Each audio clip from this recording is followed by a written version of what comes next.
Hello' guys, মোৰ আন এটা নতুন ব্লগলৈ আপোনালোকক স্বাগতম।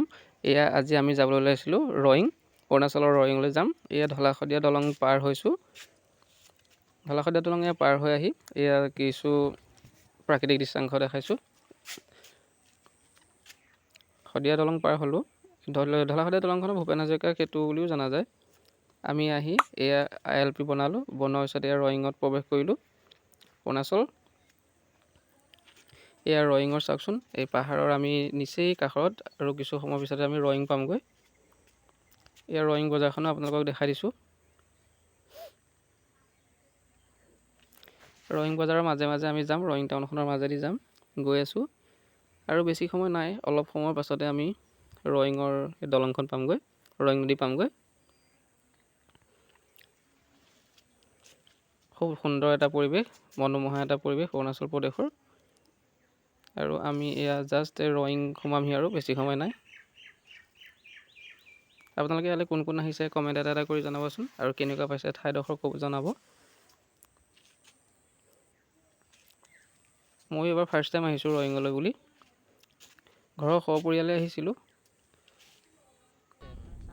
আৰু আমি ৰয়িঙৰ দলংখনৰ পামহি আৰু কিছু সময়ৰ পিছতে। চাওকচোন কি এটা সুন্দৰ প্ৰাকৃতিক পৰিৱেশ।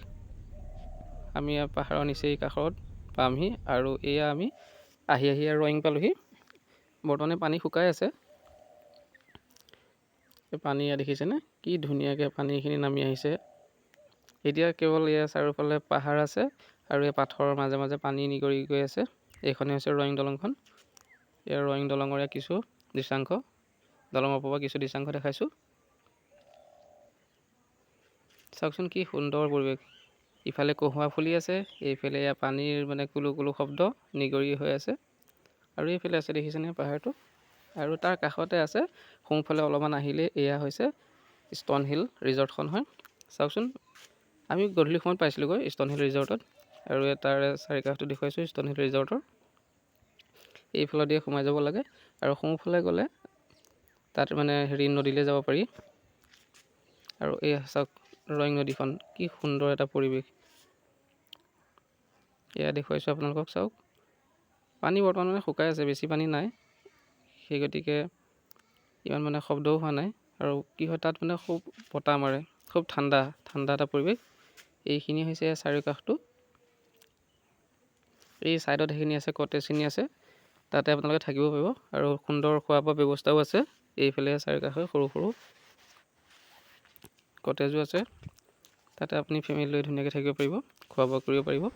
এটা ভাল পৰিৱেশ, সুন্দৰ। আপোনালোকে কোন কোন আহিছে জনাবচোন কমেণ্ট এটা কৰি। খুব ভাল পৰিৱেশ এটা। ধন্যবাদ। মোৰ চেনেলটো লাইক কৰিব, ছাবস্ক্ৰাইব কৰিব আৰু শ্বেয়াৰ কৰিব। ধন্যবাদ।